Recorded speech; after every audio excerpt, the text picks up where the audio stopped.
ritrovate sul mio canale, io sono Tiziana e oggi vi propongo una clutch davvero molto particolare.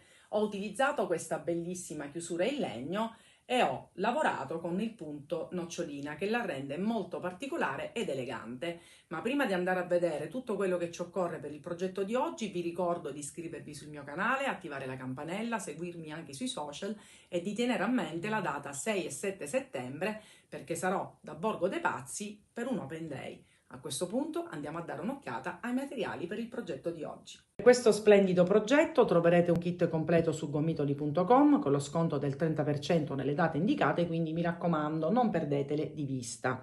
All'interno trovate un kit composto da 2 rocche di Indalux da 250 grammi, personalmente ho scelto la tonalità numero 2, ma voi potrete personalizzarla scegliendone altri, infatti Indalux è presente in circa 30 tonalità. Poi una base ovale preforata 21x8 e questa splendida chiusura in legno che appunto darà la particolarità a questa clutch, e poi circa 1 metro di catena. Come uncinetto utilizzerò il numero 3 per il primo giro della base preforata e il 3,5 per tutto il resto della lavorazione. A questo punto possiamo iniziare col tutorial di oggi. Iniziamo la lavorazione partendo dal lato corto e dal foro centrale. Uncinetto più piccolo, al momento sto utilizzando il numero 3 e poi passerò al 3,5. Cappietto e iniziamo nel primo foro a inserire 2 punti bassi. Nel frattempo lavoriamo la codina così la cominciamo a bloccare. Fatto il primo, faccio anche il secondo. Dopodiché in questi 3 fori che stanno all'angolo andrò a realizzare 3 punti bassi. 1, 2 e 3. Anche in quello successivo, quindi 1, 2 e 3, e anche in quello seguente.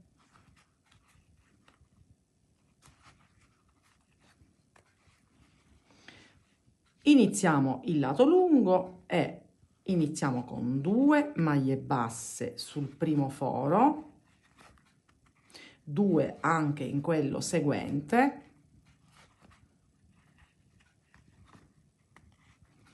in quello dopo ancora ne facciamo solamente 1 e riprendiamo con la sequenza di 2 maglie basse nei prossimi 2 fori e 1 singolo. Io ho fatto diverse prove così riusciamo ad ottenere il numero esatto per poter realizzare il punto nocciolina e soprattutto evitare che il nostro lavoro si vada ad imbarcare o a allargare eccessivamente. Fatto questo continuiamo con la sequenza 2 1 2 1, in questo caso qui ne facciamo 2, poi in questi 3 che fanno parte dell'angolo, così come abbiamo iniziato dall'altra parte, ne facciamo 3 in ognuno di questi, 2 in quello centrale come abbiamo iniziato, 3 da questa parte, e qui si ricomincia con 2 e 2 e 1 solo, 2 e 2 ed 1 solo, eccetera eccetera. E arrivato qui in quest'altro angolo ne faremo 3 per ogni foro. Fatto questo ci rivediamo per vedere come fare il giro di rifinitura. Finito il primo giro, chiuso con una maglia bassissima sul primo punto, adesso lasciamo l'uncinetto più piccolo e prendiamo il 3,5, ma comunque potete lavorarlo anche con un 4, addirittura un 4,5. Facciamo una catenella e adesso facciamo questo giro in costa, quindi anziché tutte e 2 le asole prendo quella più esterna.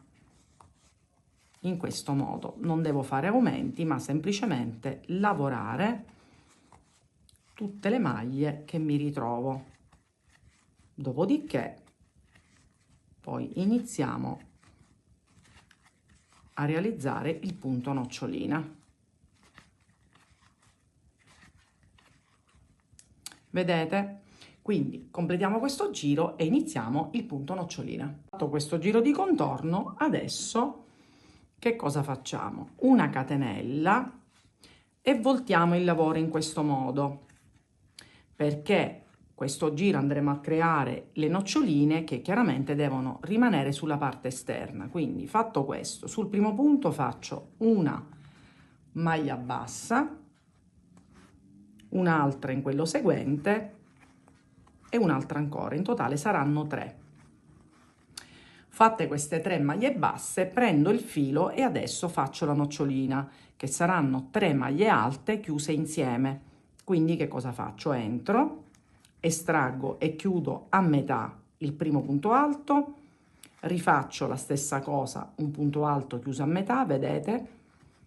Rifaccio per la terza volta un altro punto basso, scusate, alto, e adesso le chiudo tutte insieme, faccio una catenella e ho creato la prima nocciolina. Nuovamente 3 maglie basse, quindi 1, 2 e 3, e nuovamente vado a fare una nocciolina, quindi 3 maglie alte non chiuse insieme, scusate, non chiuse tutte, chiuse a metà e poi chiuse insieme, quindi la prima l'ho realizzata, la seconda e la terza.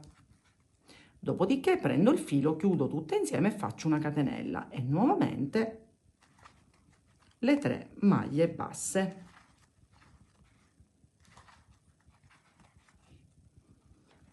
E vi faccio vedere qual è l'effetto. Così noi abbiamo le noccioline sul lato corretto, per questo abbiamo girato il lavoro. Quindi continuiamo con la sequenza: 3 maglie basse e un punto nocciolina, 3 maglie basse e un punto nocciolina fino ad arrivare alla fine del giro. Dopodiché vi farò vedere il secondo giro del punto nocciolina. Completato il giro delle noccioline, ho chiuso con una maglia bassissima, facciamo una catenella e rivoltiamo un'altra volta il lavoro e iniziamo col secondo giro di punto noccioline, ovvero dei punti bassi, per poi un'altra volta nel giro successivo ricominciare con le noccioline. Allora guardate un po' come ci ritroviamo. Noi dobbiamo creare tra una e l'altra, tra le due noccioline, 4 punti bassi. Io inizio intanto uno sotto il primo punto, poi vedete questo non si fa perché è la catenella dove chiudiamo il punto nocciolina, quindi si va in quello il punto successivo, lo prendiamo, vedete, ci sono qui questi 4 punti e noi qui andiamo a creare 4 punti bassi, perché creiamo poi la struttura, dopodiché nel secondo giro si rifà il punto nocciolina. Vedete, questo non si deve lavorare perché è la catenella, ma se noi mettiamo il lavoro per così, vediamo 1, 2, 3, 4. Quindi tra una nocciolina e l'altra dobbiamo andare a realizzare questi 4 punti bassi, perché se facciamo anche questo creiamo degli aumenti che a noi non servono. Quindi se eventualmente avete dei dubbi, basta mettere il lavoro in questo modo e andare ad identificare quali sono i 4 punti bassi, e ricordiamoci che la catenella che chiude il punto nocciolina non va lavorato. Quindi io proseguo, basta sapere che fra l'una e l'altra, ripeto, dobbiamo creare questi 4 punti bassi. Quindi alterneremo giri con la nocciolina e giri di punti bassi.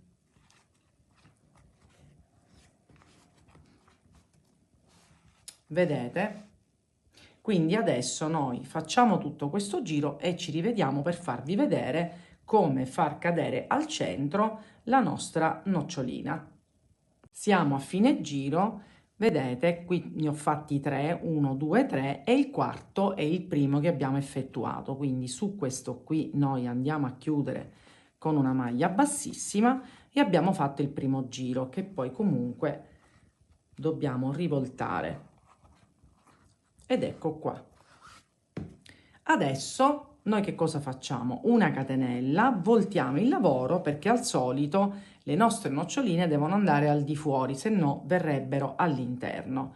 Quindi noi che cosa facciamo? Iniziamo immediatamente con, vedete, io mi ritrovo qui dove è il punto perfetto per iniziare, quindi creare la nocciolina, perché deve venire a scacchiera, quindi sempre al centro di quelle sottostanti. Nel momento in cui io ne faccio una qui, poi faccio 1, 2, 3 e l'altra cadrà perfettamente al centro, ma adesso ve lo faccio vedere. Quindi aspettate che controllo, sì, perfetto. Quindi cosa faccio? Inizio con la mia nocciolina, la prima maglia alta non chiusa, faccio la seconda e faccio anche la terza. Al solito ho le 4 asole, le chiudo tutte, catenella di sicurezza con cui chiudo il punto e poi sempre, come abbiamo fatto nel primo giro, i nostri 3 punti bassi. Vedete, nel prossimo punto, come questa, cade al centro, quindi noi che cosa facciamo? Un'altra nocciolina. Prima maglia alta, seconda e terza. Chiudo tutto, catenella e proseguo con i miei 3 punti bassi e nuovamente vi faccio rivedere un'altra volta il punto nocciolina. Prima maglia alta non chiusa, seconda, terza, chiudo tutto, catenella e nuovamente i miei 3 punti bassi. Quindi questa è una sequenza che dobbiamo fare fino alla fine.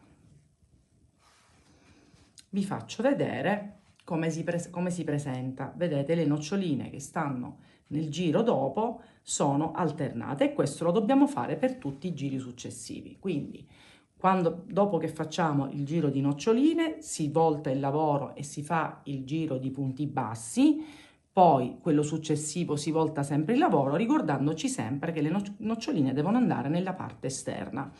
Adesso noi facciamo in totale 12 noccioline come giri, che poi alla fine saranno 24 giri, perché ogni giro di nocciolina è articolato con 2 giri. Quindi facciamo tutta questa parte e ci rivediamo per vedere come proseguire.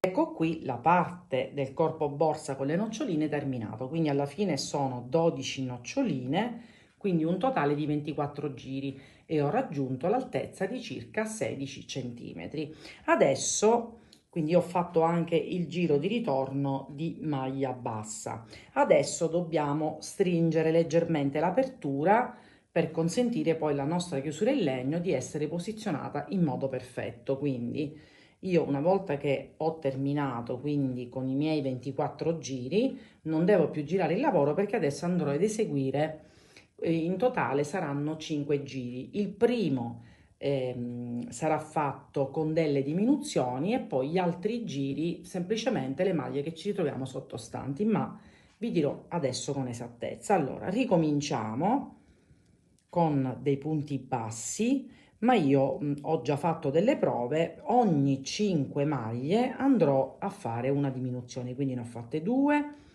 facciamo la terza, quarta, quinta.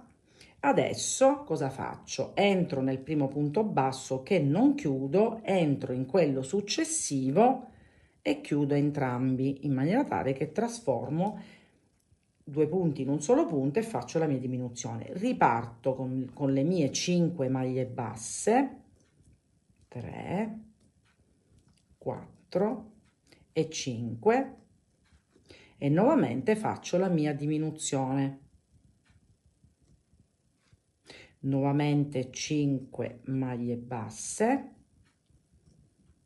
3, 4 e 5 e la diminuzione, quindi entro, non chiudo, entro in quello successivo e li chiudo entrambi. Vedete,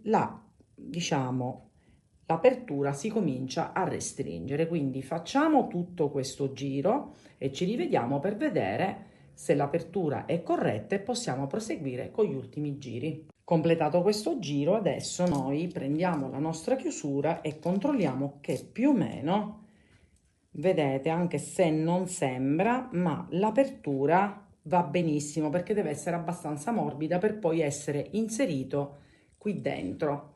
Quindi che cosa facciamo adesso? Continuiamo e andiamo a realizzare altri 3 giri, stavolta senza fare diminuzioni, quindi andiamo a creare dei giri di punti bassi quindi oltre questo già realizzato con le diminuzioni ne facciamo altri 3 senza creare diminuzioni, quindi andiamo a lavorare le maglie basse sottostanti semplicemente, e poi si chiude, si taglia il filo e poi vi faccio vedere come inserire questa chiusura al nostro lavoro. Quindi vedete, questo è un giro molto semplice. Quindi completiamo questi ultimi 3 giri e vediamo come alloggiare questa bellissima chiusura. Quasi alla fine, vedete l'apertura, dopo che ho fatto quelle piccole diminuzioni, diciamo che va perfetta. Adesso vi spiego come andare a inserire la nostra lavorazione all'interno della fessura qui che c'è proprio qui in mezzo. Allora ci aiutiamo con un cacciavite piatto, possiamo farlo anche con un coltello. In sostanza dobbiamo, vedete, prendere la lavorazione con molta pazienza, perché questa parte è fondamentale che sia fatta bene, perché dobbiamo entrare un quantitativo di lavorazione da arrivare qui in questi fori, dove poi adesso vi faccio vedere come inserire le viti. Quindi in sostanza noi che cosa facciamo? Cerchiamo di inserire il più possibile, vedete, perché finché entra noi dobbiamo inserirla. Magari facciamo un paio di passaggi, facciamo un primo giro e poi ripetiamo, continuando, vedete, a inserire più che posso. Quindi questa è la parte principale, perché dobbiamo fare in modo che la nostra lavorazione venga agganciata dalle viti. Quindi vedete che ancora entra, e questo lo dobbiamo fare per tutta la parte, tutta a girare. Quindi piano piano, con un bel po' di pazienza, questa man mano ce l'andiamo a sistemare in questo modo. Vedete, io cerco di inserirla più che posso. Quando vedo che sento che non c'è più spazio, come in questo momento, dopo che abbiamo fatto ovviamente tutto, prendo la vite, ne avremo in dotazione la quantità necessaria che arriva sempre con il kit. È meglio avere anche un cacciavite calamitato, perché io purtroppo non me lo sto ritrovando al momento. Ma noi che cosa facciamo? Inseriamo questa vite e andiamo ad avvitare ben bene. Vedete, in questa maniera abbiamo agganciato anche la lavorazione, quindi non ci resta che inserire prima tutta la nostra lavorazione più che possiamo e alla fine andiamo ad agganciare tutte le viti, vedete? E poi all'ultimo in questi gancetti andiamo ad inserire la tracolla e la borsa è pronta. Ed eccolo qui questo progettino davvero molto particolare completato. Guardate quanto è bella. Io ho inserito qui la mia tracolla ed eccola qui. Ve la mostro anche indossata, ve la faccio vedere anche portata a tracolla. Guardate, secondo me è perfetta. Volendo potete anche creare un manichetto all'uncinetto, del resto ve ne rimane abbondantemente per crearlo. Infatti delle 2 rocche da 2,50, quindi avete 500 grammi a disposizione, ne ho utilizzati circa 330 grammi, per cui ancora potete creare anche qualcosa di piccolo da abbinare a questo splendido gioiellino. Come misure siamo a 25 come larghezza, altezza quasi 21-22 e circa 10 cm di profondità. Quindi comunque abbastanza capiente nonostante sia una borsa piccolina. Vi ricordo che il kit è sconto del 30% su gomitoli.com nelle date indicate, quindi non perdetele di vista e potete scegliere tra tutte le varie tonalità presenti di Indalux, che sono veramente tantissime e chi mi segue da tempo sa che è uno dei miei cordini preferiti. Se avete dei dubbi sul progetto, mi raccomando, mandatemi un messaggio, anche se il progetto è facile. Vi aspetto giù nei commenti per sapere se il progetto vi è piaciuto e non dimenticate di iscrivervi sul mio canale, attivare la campanella e seguirmi anche sui social. Ci vediamo alla mia prossima creazione. Taking up the touch and the burdens, but we got all the time, ain't no worries.